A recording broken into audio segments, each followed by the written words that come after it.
como siempre, para, si es posible, aprendérnoslo de memoria. Eso está en Apocalipsis, capítulo 5, y tiene el versículo 12 y 13. Lo voy a leer y todos lo pueden leer conmigo.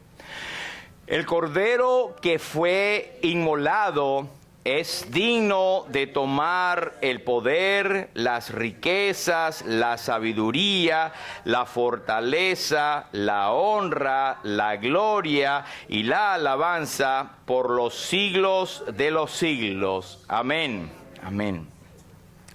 Estaba viendo algunas estadísticas por allí que me gusta, bueno, no más que el pastor Frank Moreno, estudiar las estadísticas, pero estaba viendo que 1 de cada 5 adultos en los Estados Unidos padece de alguna enfermedad mental a lo largo de su vida.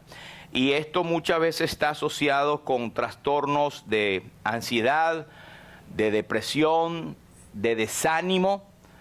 Y la cuestión es que no queda allí, sino que se vuelve crónico y puede llegar a límites peligrosos como el suicidio. Esto según la Health Watch en la página web. También Estados Unidos tiene esa tasa más alta de suicidio entre las naciones ricas del mundo. Más del 20% de mujeres jóvenes y el 10% de los hombres jóvenes experimentan una depresión clínica antes de cumplir los 25 años. Pero eso no es nada más para el mundo inconverso. Nosotros los creyentes podemos tener ese tipo de depresión, de ansiedad, de tristezas, contradicciones, y van a depender de algunos factores como cómo es nuestra crianza, cómo está nuestra fe, cómo es nuestra genealogía, ¿verdad? O patología tal vez mental. Pero estaba viendo, y el pastor Frank también lo sabe porque lo hablamos hace un tiempo y él lo trajo también en el grupo de pastores, es que según la Christianity Today, los pastores no estamos exentos de esto también. Recién después de la pandemia, no sé cómo está ahora, pero el 38% de los pastores querían dejar el ministerio. Por tantas presiones, por contradicciones, por desánimo, y no venimos a hablar de nosotros acá, pero cada quien tiene sus razones, y el ministerio pastoral es una buena obra. El que la desea, buena obra desea, ¿verdad? Tenemos ayuda en el Señor, pero muchas veces es un ministerio un poco solitario. Pero tenemos la ayuda del Señor y apreciamos las oraciones del pueblo del Señor por cada uno de los pastores, misioneros, ministros que están en el campo, ministrando a los demás. Pero mi tema en esta mañana es un poco hablar de lo que es el desánimo, ¿verdad? Por ejemplo, Elías estuvo desanimado al punto de la depresión cuando estuvo en esa cueva. El mismo Moisés en un momento dado también estuvo: Señor, quítame la vida, no puedo con este pueblo. Jeremías, bueno, el profeta llorón, todo el tiempo estaba deprimido porque a él le echaban la culpa de que era el profeta que más malas noticias traía. Y era porque él revelaba la verdad.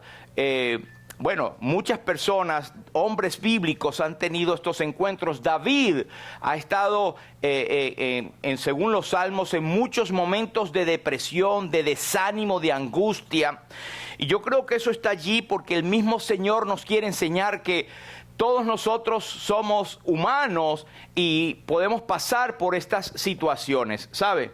En Colosenses capítulo 3, versículo 21, hay muchas formas de desánimo y que nosotros lamentablemente podemos causar el desánimo a otras personas. ¿Sabía eso?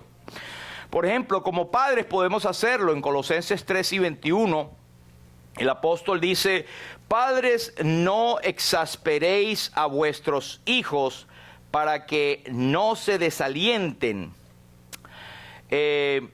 Hay una versión que dice para que no se desanimen. Muchas veces la forma que le hablamos a nuestros hijos puede causar en ellos un desánimo, puede hasta traumatizarlos. Así que debemos tener cuidado cómo nosotros hablamos. Y lo que citamos en la en la adoración en esta mañana es lo que el apóstol, escritor a los Hebreos escribió.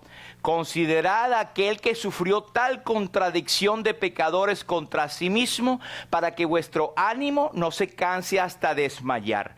Mira el contexto, el escritor a los Hebreos estaba dando ánimo a esos primeros creyentes cuya vida estaba en alto peligro, en peligro de muerte, solamente por decir que eran creyentes. Y eso, imagínense, traía un estado de zozobra, de tristeza, de angustia, de depresión. En cualquier momento lo podían agarrar y lo podían matar. Lean la historia, hermanos, de ver cuántos mártires que no están en las Sagradas Escrituras, pero que han pasado por el tiempo de la historia de la iglesia, que han sufrido la persecución y la muerte.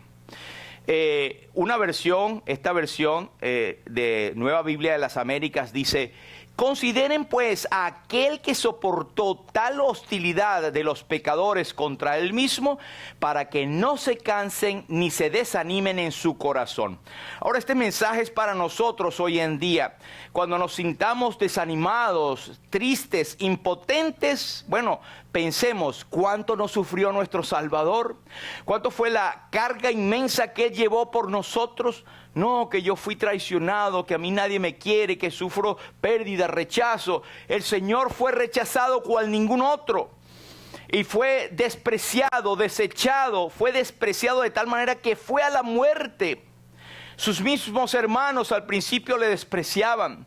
Sin embargo, despreciado y desechado, varón de dolores, experimentado en quebranto. No hay nadie en la historia del mundo, de la humanidad, de la raza humana, que haya sentido lo que sintió el Señor, que haya soportado lo que soportó al Señor. Cuando tengamos esos, como dice esos memes por ahí, chistosos, ¿verdad? Que cuando tengo, qué sé yo, dificultad con mis padres, me acuerdo que tengo hijos y se me pasa. Es decir, que cuando tengamos estas dificultades, estas depresiones, estos desánimos que nos vienen, pues pensemos cuánto sufrió nuestro Salvador para que nuestro ánimo no se canse hasta desmayar, para que no nos desanimemos.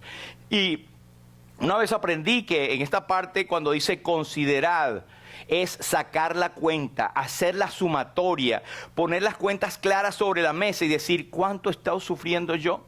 Hay un himno que dice que cuando combatido por la adversidad creas ya perdida la felicidad, mira lo que el cielo para ti guardó y de las tristezas nacerá la luz.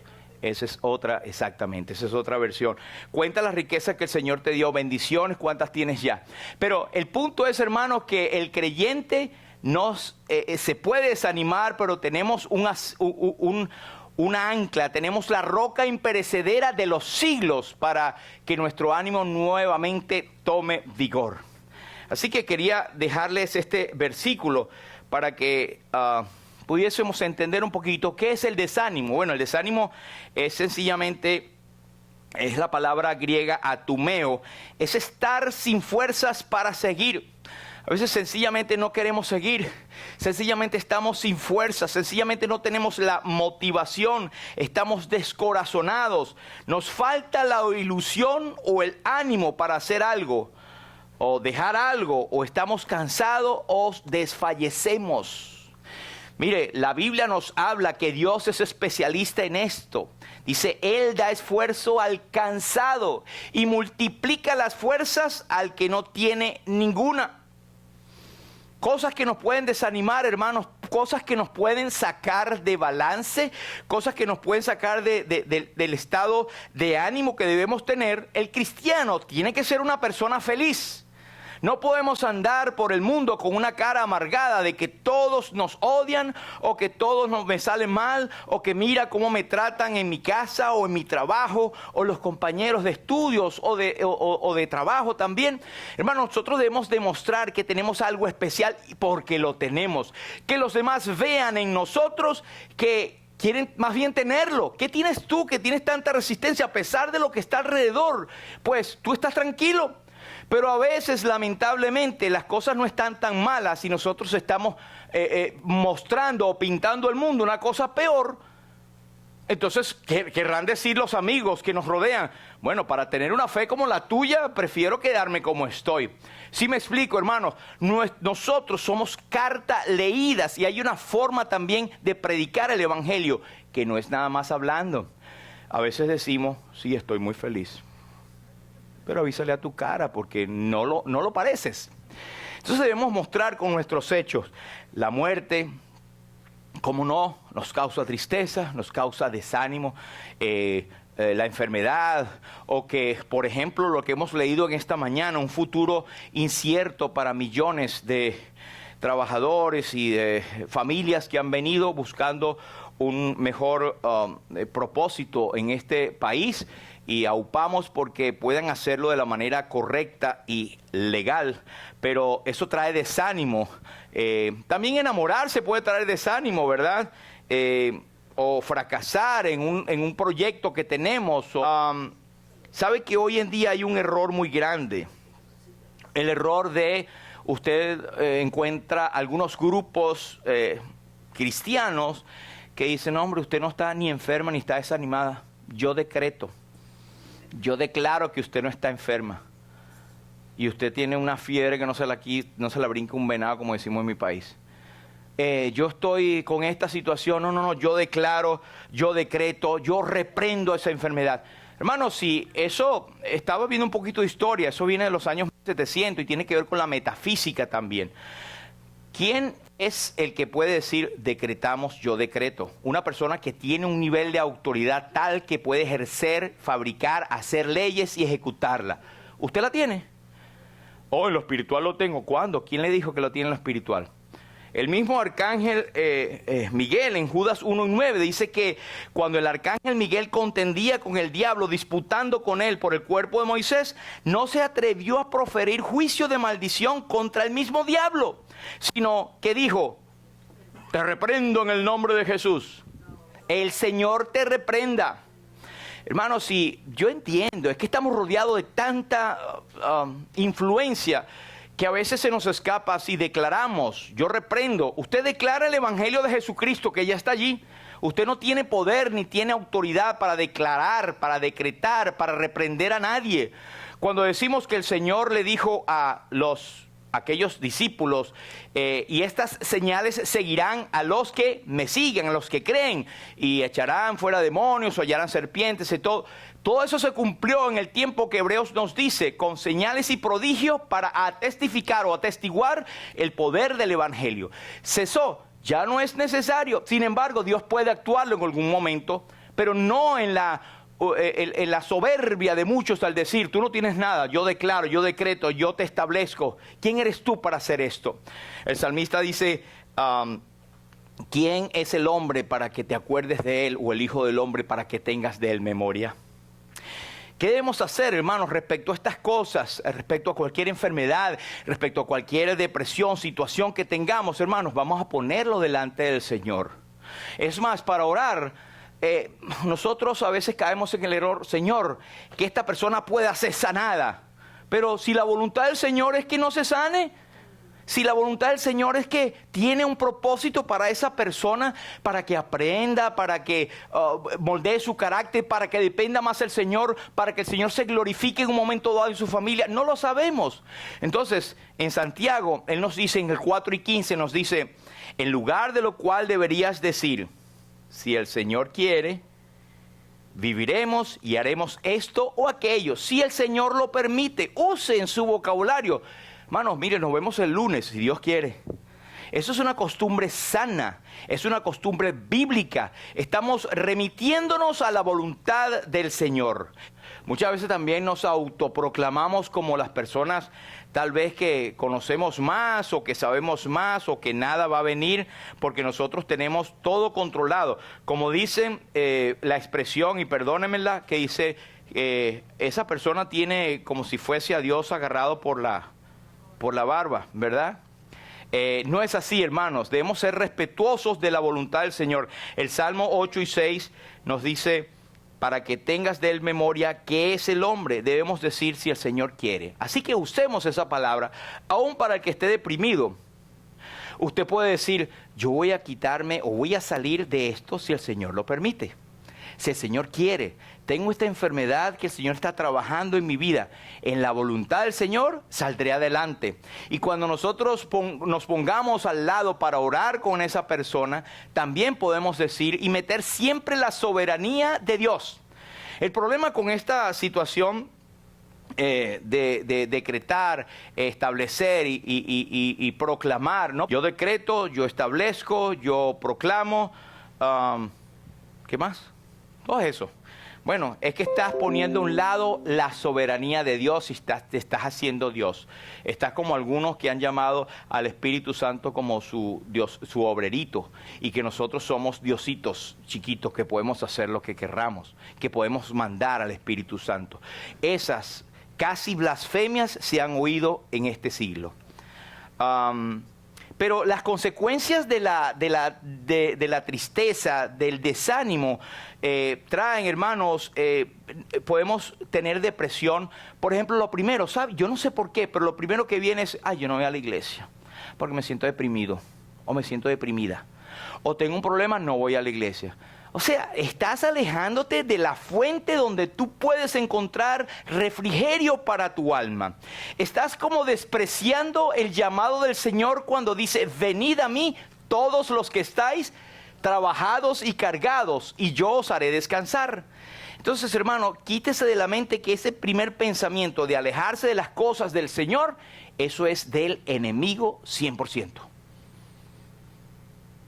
Creo que es muy difícil encontrar la voluntad de Dios que usted no vaya a la iglesia, a menos que sea un tipo de iglesia que no sea la que se predica la palabra del Señor. Mire lo que dice David en el Salmo 39 y 12. Él dice, oye mi oración, oh Jehová, y escucha mi clamor. No calles ante mis lágrimas, porque forastero soy para ti y advenedizo como todos mis padres. Eso es el Salmo 39 y 12. Él estaba en angustia, él estaba en desánimo. Y mire lo que causa. Él causa que se acerque más a Dios. Y él dice, habla de una oración, número 1. Habla de un clamor, número 2. Habla de unas lágrimas, número 3. Y habla de un desestimarse a sí mismo como apto, como digno de la presencia de Dios. Y dice, forastero soy para ti y advenedizo. Es decir, Señor, me estoy sintiendo tan mal que oro a ti, que clamo a ti, que derramo mis lágrimas, porque me siento como echadito para allá, como separado. David está clamando acá, Señor, soy forastero para ti. Es decir, soy como un extraño, pero ocúpate de mí. ¿Hasta cuándo, Señor? Y eso puede ser producto de un desánimo que puede estar rayando en la depresión. Y aunque no soy médico, pero simplemente estamos hablando de lo que dice la Biblia. Él estaba clamando y él dice, oye, oh Jehová, escucha mi clamor, no calles. Hay varias expresiones que nos hablan de que cuando él estaba en esto, él no se alejaba, él buscaba, él lloraba ante el Señor. Y hay hermanos que han pensado que no se pueden acercar a Dios y clamar, porque Dios, aunque es verdad, Dios es alto, sublime, reverente, santo, justo, misericordioso, amoroso, pero es sublime, más alto que los cielos. Entonces dice, yo no voy a molestar a Dios para eso. A mí me da pena decirle esto, lo que estoy pasando, y te callas las cosas. Dios es nuestro Padre, y estoy hablando para los que somos creyentes en Cristo Jesús, que podemos tener acceso al Padre por medio de Jesucristo. Al que no es creyente en Cristo, la recomendación es que buscad a Jehová mientras puede ser hallado, llamadle en tanto que está cercano, deje el impío su camino y el hombre inicuo sus pensamientos, y vuélvase al Señor, el cual será amplio en perdonar. La voluntad de Dios es que todos los hombres sean salvos y vengan al conocimiento de la verdad. Ahora, luego que somos creyentes en Cristo, como es la mayoría de los que estamos acá, Hebreos nos dice que nos podemos acercar de una manera confiada. Dice, acerquémonos pues confiadamente al trono de la gracia, para alcanzar misericordia y hallar gracia para el oportuno socorro. Estudia ese versículo con detenimiento. Es una preciosa promesa que tenemos. Podemos acercarnos con confianza, claro, en contraste con el Antiguo Testamento, donde no se podían acercar con confianza ante el trono de la gracia, ante el lugar santísimo, so pena de muerte al que saltaba lo que Dios había establecido. Pero Dios lo había establecido para poner un día en el cual Cristo iba a romper ese velo. Cristo iba a abrirnos el camino nuevo y vivo hasta su presencia por el sacrificio de su sangre, por él mismo darse en rescate por nosotros. Hermanos, y es un privilegio que tenemos. Cualquiera que sea tu depresión, tristeza, angustia, cualquier tipo de ansiedad que tengas, ponla delante del Señor. Hay muchas otras promesas como echa sobre Jehová tu carga y Él te sustentará. Pero Él te sustentará siempre y cuando ¿qué? Eche sobre Él tu carga. El apóstol Pedro, citando esto con la autoridad apostólica, él dice: echando toda vuestra ansiedad sobre Él, porque Él tiene cuidado de vosotros. Así que, hermanos, tenemos promesas. Yo no sé si estás pasando por esto, pero es muy común que nosotros lo tengamos. La economía, el trabajo, la expectativa, la familia, la angustia, la salud, todo lo que puede acontecer a nosotros en este tiempo. No hay nada que el Señor no sea... no lo sepa ya de antemano, y no hay nada que el Señor no pueda resolver con su gracia. Y cuando digo resolver, no es que Él va a responder inmediatamente a lo que nosotros queremos, sino que Él va a responder a su tiempo y de la mejor manera que sea, para su gloria primeramente y después para beneficio de sus hijos. Amén. Pues bien, la consecuencia es que pierdes el interés en las cosas cotidianas y te puedes llenar de dudas. Eso es una cosa seria. ¿Y sabe quién es el que trae dudas? El enemigo. El enemigo, ¿por qué? Porque le damos una cabida, le damos una puertica de entrada y por ahí se mete. La duda es precisamente por nosotros dejar a un lado las promesas del Señor. Cuando te vengan dudas, vuelve a la palabra. Considera al Señor Jesús, considera lo que Él hizo en la cruz. Si Él murió por nosotros en el Calvario, llevó la carga de nuestros pecados, derramó su sangre, fue sepultado y resucitó. El apóstol Pablo dice en Romanos: si Dios no escatimó ni a su propio Hijo, sino que lo entregó por todos nosotros, ¿cómo no nos dará también con Él todas las cosas? A propósito, una de las cosas que dicen estos de yo decreto y yo hablo, no deje que se le acerque una persona, hermano. No deje que se le acerque una persona a decirle yo decreto, yo declaro, yo les digo, como que si tuviera el poder de lo alto. Nosotros tenemos poder para interceder, tenemos el privilegio de interceder por otros. Pero en Romanos se nos dice que ¿cómo hemos de pedir como conviene? ¿Usted lo sabe? ¿Dice la Biblia qué? No lo sabemos. Pero el Espíritu Santo interviene por nosotros ante el Padre con gemidos indecibles. Entonces estas personas saben más que el Espíritu Santo. Si la misma Biblia nos dice a nosotros que ni siquiera sabemos pedir como conviene, es el Espíritu Santo el que toma nuestra necesidad y la transforma en un olor agradable al Padre, porque Él es nuestro mediador. El Espíritu Santo es el consolador, pero Jesucristo es el otro consolador. O mejor dicho, el Señor Jesucristo es el consolador, el Espíritu Santo es el otro consolador que viene. Y Él está aquí, pero también está el Señor, también está el Padre, porque ellos han hecho morada en nosotros. Hermano, tú tienes la bendita triunidad contigo, morando en ti. Amén. Eso es un privilegio tremendo que no podemos dejar de pasar. En Números 14 y 36 tengo un ejemplo cuando estaban reconociendo la tierra, ¿verdad? Y mandaron a aquellos hombres a ver la tierra. Dice: y los varones que Moisés envió a reconocer la tierra, y que al volver habían hecho murmurar contra él a toda la congregación, desacreditando aquel país, aquellos varones que habían hablado mal de la tierra murieron de plaga delante de Jehová. Mire, el desánimo se pega. Las personas que hablan mal de una familia, de una persona, usted debe tener el ejercicio de pararlo, si es que lo va a escuchar, si lo va a administrar, o si le viene a hablar simplemente de una persona mal, usted dice, es necesario que usted me vaya a decir eso. Me va a traer edificación, va a traer gloria a Dios. Bueno, la verdad que no, entonces no me diga nada. Pero si usted tiene que ministrar y escuchar a una persona, escuche siempre la otra parte. Siempre estamos sesgados a oír la naturaleza humana de pegarnos con alguien. Tenemos que oír la otra parte. Si nos toca, si el Señor nos ha dado el privilegio o la responsabilidad de ministrar personas, tenemos que tratar de ponerlo delante del Señor y ver las dos cosas, ¿verdad?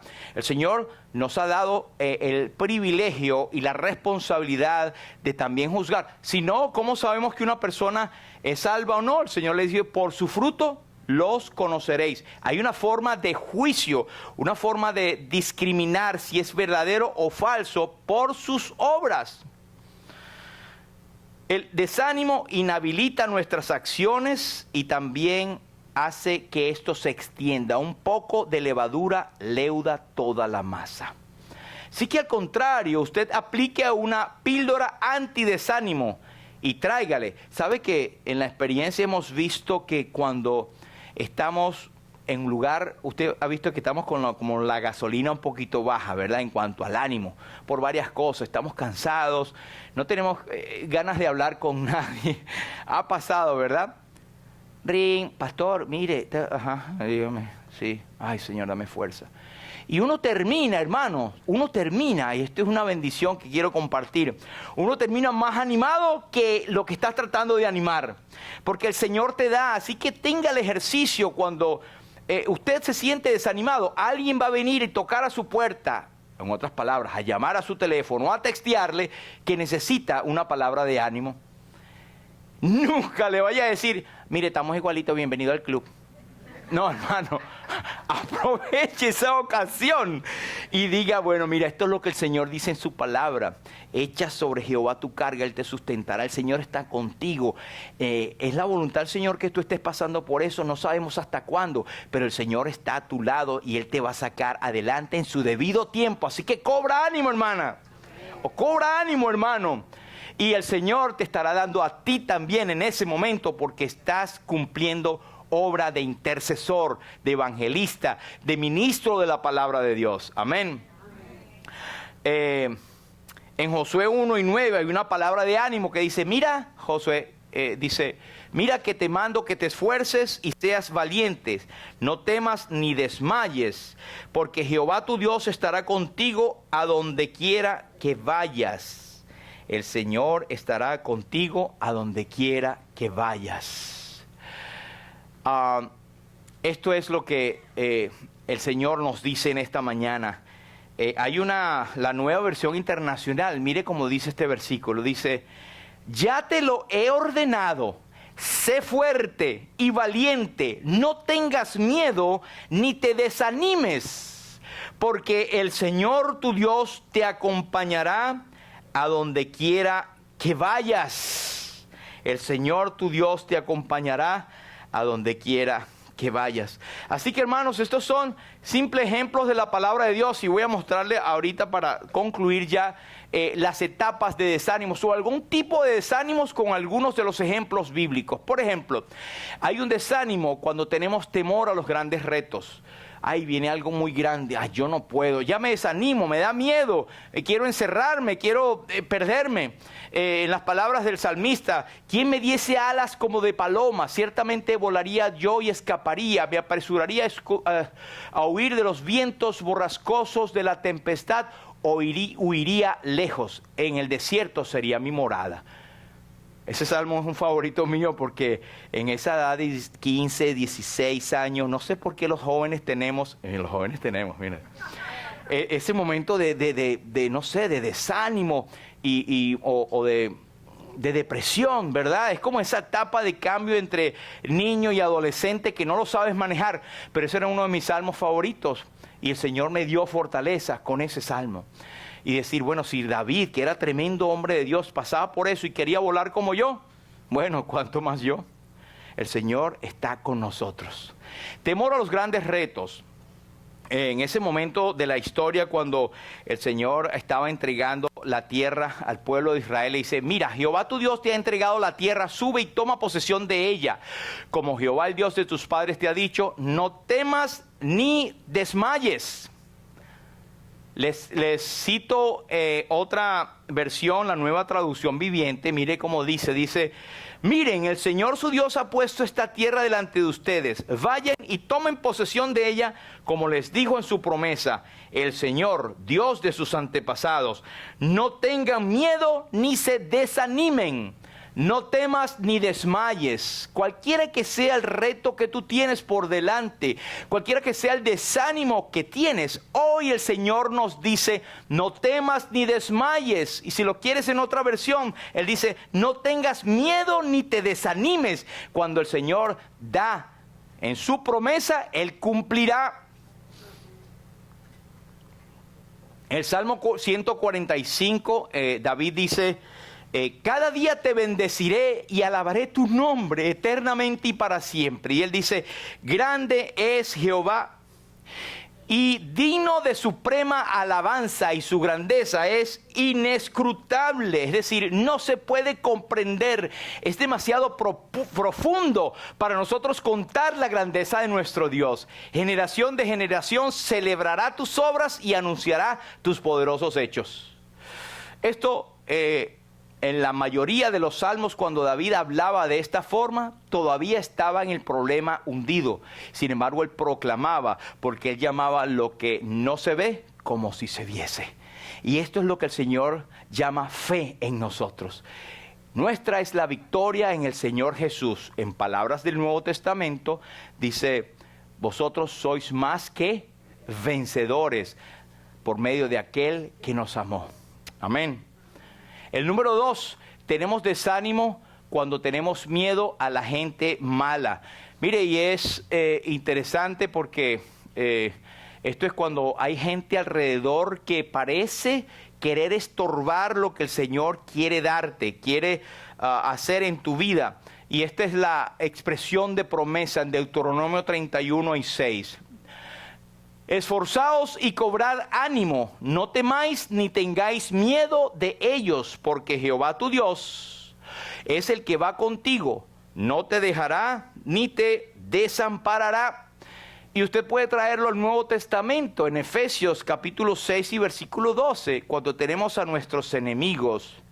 Dice: no tenemos lucha contra sangre y carne, sino contra principados, contra potestades, contra los gobernadores de las tinieblas de este siglo, contra huestes espirituales de maldad en las regiones celestes. Y nos dice: por tanto, tenemos que hacer algo. Aquí dice: esforzaos y cobrad ánimo. Es una acción que tú y yo debemos hacer. No es que tú estás en depresión, el Señor que me dé el ánimo, que venga solito. Tú tienes que esforzarte. ¿Cómo te vas a esforzar y cobrar ánimo? Por la palabra de Dios. Está escrita, no necesitas que venga alguien a decirte, a menos que venga a reforzarte lo que la Biblia dice. Amén. Pero Efesios nos dice: por tanto, tomad toda la armadura de Dios para que podáis resistir en el día malo. Y habiendo acabado todo, estar firmes. Tenemos que hacer algo, tomar la armadura de Dios, y es su tarea. Vaya a Efesios y estudie cada uno de los componentes de la armadura de Dios, y es algo que tú y yo tenemos que hacer. Con eso vas a dejar de tener miedo a la gente, porque si el Señor es con nosotros, ¿quién contra nosotros? Eso es lo que estamos leyendo. El tercero, desánimo al despreciar la provisión divina. Y esto tiene su contexto en el libro de Números 21:4.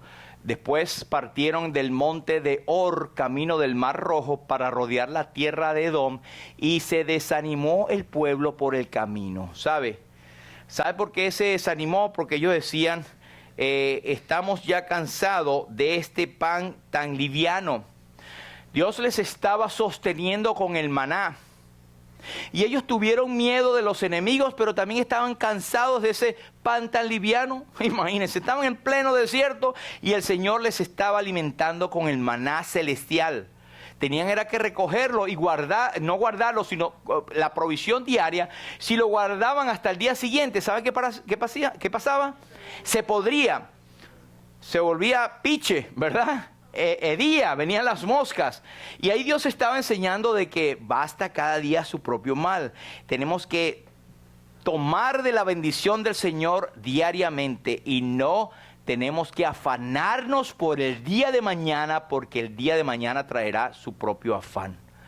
Entonces, ¿cuál es la contra de esto? En Hebreos 13:5 nos dice: sean vuestras costumbres sin avaricia, contentos con lo que tenéis ahora, porque Él dijo: no te desampararé, ni te dejaré. Filipenses 4:19 nos dice: mi Dios pues suplirá todo lo que os falta conforme a sus riquezas en gloria en Cristo Jesús. Debemos acotar que usted debe entender el contexto. Todo lo que te falta, a mí me falta una mansión. Pedís y no recibís porque pedís mal. Pedís para gastar en vuestros deleites. Tenemos que pedir de acuerdo a la voluntad del Señor. Amén. El cuarto, nosotros tenemos desánimo por la crítica. Ahí ocurrió el momento cuando estaba el grandulón ¿verdad? Goliat. Y hoy yo he desafiado al campamento de Israel. Dadme un hombre que pelee conmigo. Oyendo Saúl y todo Israel estas palabras del filisteo, se turbaron y tuvieron gran miedo. Eso por seguro le estaban temblando las rodillas, ¿verdad? Le estaban pegando unas con otras por aquel grandulón que les dijo: bueno, en este día yo lanzo este desafío al ejército de Israel. Denme un hombre para que luche conmigo. Al oír Saúl y todos los israelitas las palabras del filisteo, perdieron el ánimo y se llenaron de miedo. Porque era un gigante. A la vista nuestra o de ellos era una fuerza mayor, potente, la que nosotros teníamos. La clave está en que si Dios es por nosotros, ¿quién contra nosotros? ¿Cuál es tu gigante, hermanos? En otra entrega ya hemos hablado de esto, pero me gustaría volverlo a hablar acerca de los gigantes en nuestra vida. ¿Cuál es nuestro gigante? Y el gigante trae primeramente terror y miedo y desánimo, porque no vamos a poder. Y sabe, tiene razón, no vamos a poder nosotros. Pero yo sé en quién he creído y estoy seguro que es poderoso también para guardar mi depósito para aquel día. Dice Judá: las fuerzas de los acarreadores se han debilitado. Este es el número 5. Este es el último, que es cuando estaban construyendo los muros, había una gran cantidad de enemigos que no querían que los muros se erigieran. Y estos enemigos era el mismo diablo, ¿verdad? ¿Por qué? Porque al erigir los muros iba a haber separación, iba a haber adoración, iba a haber nuevamente los cultos al Señor. Y el enemigo, el diablo, se oponía por medio de los árabes, por medio de los sirios, toda esta gente, Sanballat y todos los que estaban allí, no querían que ellos edificaran. Y les traían, se burlaban. Usted lee en el capítulo 4 de Nehemías y ve que se burlaban y decía: estos debiluchos, estos débiles, eran burlas. Y les mostraban miedo de que no iban a terminar y que los muros estaban tan débiles que una zorra se subía y los tumbaba. Mire, hay veces que esos tipos de burlas no mellan para nada en nuestro ser, pero cuando estamos desanimados, cualquier cosita nos tumba, ¿verdad? Entonces oramos a nuestro Dios, nos volvimos todos al muro, cada uno a su tarea. Nuestro Dios peleará por nosotros. Así que sigue erigiendo tu muro, sigue manteniendo tu separación con el mundo, sigue lo que la palabra dice, obedece al Señor y a su voluntad, y el enemigo va a echar para atrás. No, que el diablo huirá de mí. Sí, ¿cómo? Someteos pues a Dios, número 1. Resistid al diablo, número 3, y luego él huirá de vosotros. San Mateo dice: venid a mí todos los que estáis trabajados y cargados, y yo os haré descansar.